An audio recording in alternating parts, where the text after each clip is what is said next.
ماشاءاللہ سبحان اللہ جیلانی مشن حالات حاضرہ کے پیش نظر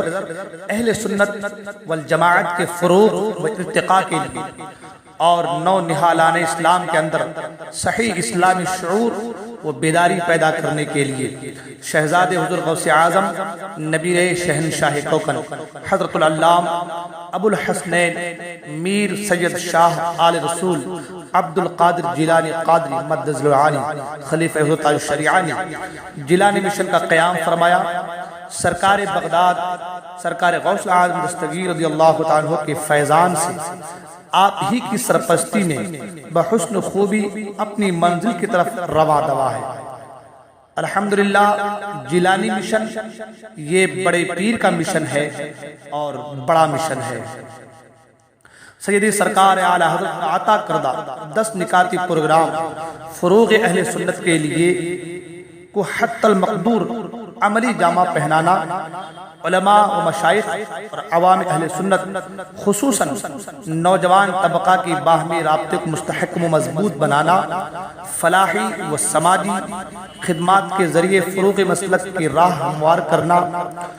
اور فروغ مسلک اہل سنت والجماعت مسلک اعلیٰ حضرت اور اصلاح افکار و اعمال کی خاطر وقتاً فوقتاً اجتماعات، کانفرنس، سیمینار اور دینی نشستوں کا انعقاد کرنا، یہ سارے کام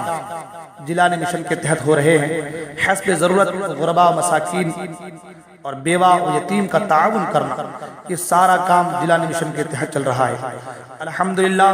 جیلانی مشن کی مختلف شاخیں متحرک اور فعال ہیں اور دین و سنت کے فروغ کے لیے بحسن خوبی سرگرم عمل ہیں۔ دارالعلوم سلطانیہ رضویہ کشمیر میں موجود، دارالعلوم عزیزیہ اہل سنت کشمیر میں،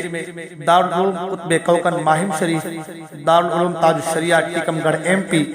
دارالعلوم معینیہ رضویہ منمار مہاراشٹر، یہ ساری مدارس جیلانی مشن کے زیر کفالت ہیں۔ نیز جامعہ تاج الشریعہ مالیگاؤں اور جامعہ کنز الایمان للبنات مالیگاؤں بھی مشن ہی کے زیر نگرانی و کفالت میں جاری ہیں۔ الحمدللہ آج جیلانی مشن صرف مہاراشٹر ہی میں نہیں بلکہ پورے ہندوستان میں کام کر رہا ہے، بلکہ میں یوں کہوں کہ آج بیرون ممالک بھی جیلانی مشن کا کام چل رہا ہے۔ الحمدللہ چاہے وہ مدارس کے حوالے سے ہو، تعمیری مساجد کے حوالے سے ہو، دینی نشست کے حوالے سے ہو، پروگرام کے حوالے سے ہو، سیمینار کے حوالے سے ہو، یا پھر غربا مساکین اور بیوہ یتیم کے تعاون کے حوالے سے ہو، الحمدللہ ہر محاذ پر جیلانی مشن آج سرگرم عمل نظر آ رہا ہے۔ بس ہم لوگوں کو ضرورت ہے کہ اس بات کی کہ ہم لوگ جیلانی مشن سے جڑیں اور حتی المقدور جہاں تک ہو سکے اللہ نے ہمیں صاحب استطاعت بنایا ہے تو اپنے پیسے کو جیلانی مشن میں لگائیں تاکہ جیلانی مشن کے ذریعے جو کام ہو رہے ہیں وہ کام اور زیادہ سے زیادہ ہو سکے۔ الحمدللہ اس رمضان کے اس مقدس مہینے میں دل کھول کر اہل خیر حضرات ہیں وہ تعاون کریں، جیلانی مشن کا ساتھ دیں، جیلانی مشن کے کندھے سے کندھے ملا کر چلیں اور حضور سرکار غوث پاک رضی اللہ عنہ کے فیوز و برکات کو سمیٹتے رہیں اور اپنی زندگی اور آخرت کو بہتر بناتے رہیں۔ السلام علیکم ورحمۃ اللہ وبرکاتہ۔